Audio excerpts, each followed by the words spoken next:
Welcome to this hour's bulletin. Let's hear the headlines first. British Prime Minister Boris Johnson hospitalized after affecting 10 days due to coronavirus. Trump is more dangerous than coronavirus, says Iranian admiral. Taliban warn deal with United States in Afghanistan near breaking point.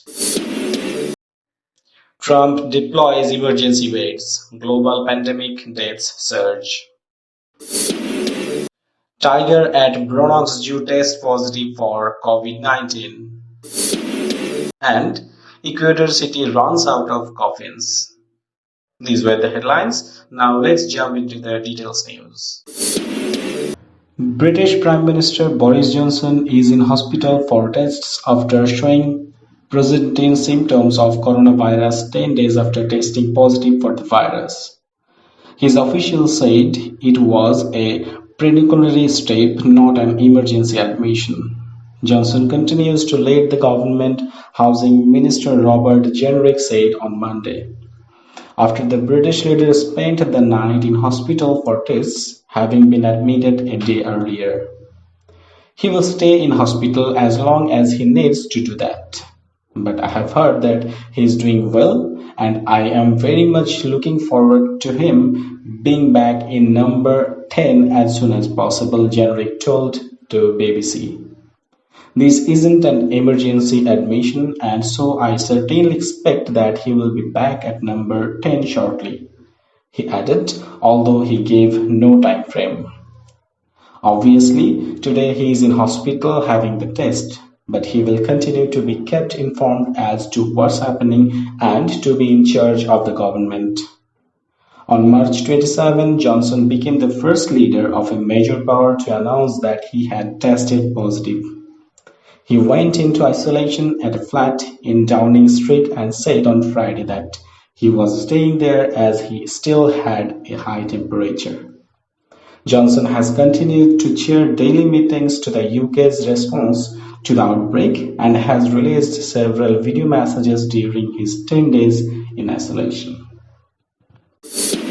An Iranian official has called US President Donald Trump more dangerous than coronavirus, saying moves to block vital medical supplies to fight coronavirus from reaching Iran was tantamount to crimes against humanity.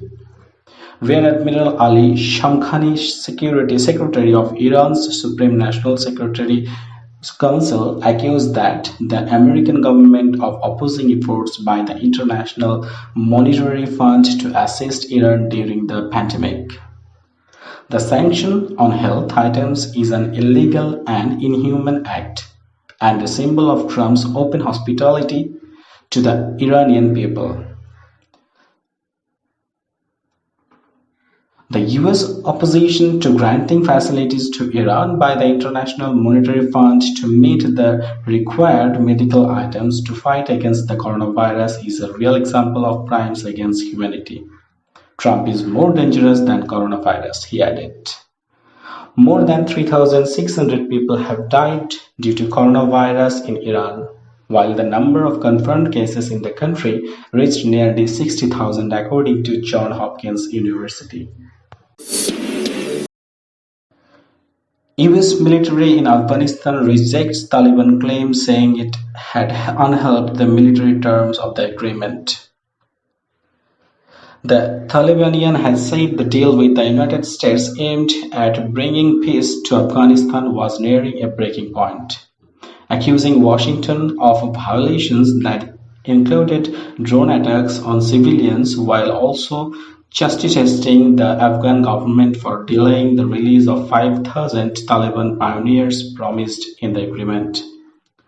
The Taliban said it had restricted attacks against Afghan security forces to rural posts and had not attacked international forces of Afghan forces in cities or military installations.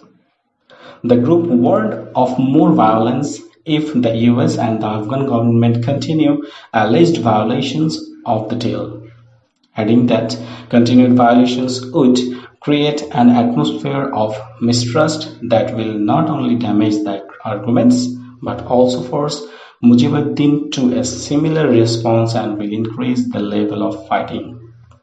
We are seriously asking the Americans to abide by the contents of the agreements and to alert their allies to fully abide by the agreement, the Talibanian statement read. US President Donald Trump ordered thousands of emergency hospital beds set up at American coronavirus hotspots, but a $1 trillion economic rescue package crashed as pandemic deaths soared across the globe.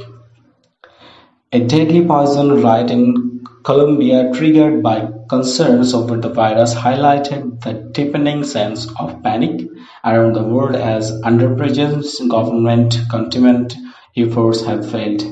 The death toll from the virus has surged to more than 14,400 according to an AFP tally, with Europe the epicenter but the situation worsening from Pacific Islands to Africa and the United States. We are at war. In a true sense, we are at war, Trump said on Sunday as he ordered emergency medical stations with 4,000 beds to be deployed to California and other worst-hit areas. A 4-year-old female Malayan tiger at the Bronx Zoo has tested positive for the coronavirus. The tiger, named Nadia, is believed to be the first known cases of an animal infected with COVID-19 in the US. The Bronx Zoo in New York City says the test results was confirmed by the National Service Laboratory in the LOWA. Nadia, along with 6 other big cats, is thought to have been infected by this coronavirus. The cats started showing symptoms including a dry cough late last month after exposure to the employees who has not been identified. This is the first time that any of us know of anywhere in the world that a person infected the animal and the animal got sick. Paul Calais, the chief veterinarian at the zoo, told Reuters news agency on Sunday. There have been isolated instances of pets testing positive for the coronavirus elsewhere in the world, but experts have stressed there is no evidence they can become sick or spread the disease. Mr. Calais said he intends to share the findings with other zoos and institutions researching the transmission of COVID-19. Soaring numbers of COVID-19 deaths in Ecuador's second city have led to a shortage of coffins, forcing locals to resort to using cardboard boxes, city authorities said Sunday. Authorities in the Pacific Port City said they had received a donation of 1,000 pressed cardboard caskets for local production and delivered them for use to local centimeters. It's so they can meet demand, a City Hall spokesman told AFP. There are either no coffins in the city or they are extremely expensive. Businessman Santiago Oliveros, who owns a chain of funeral homes, said his company was unable to keep up with demand. I sold the 40 that I had at the downtown branch and 40 others from my headquarters.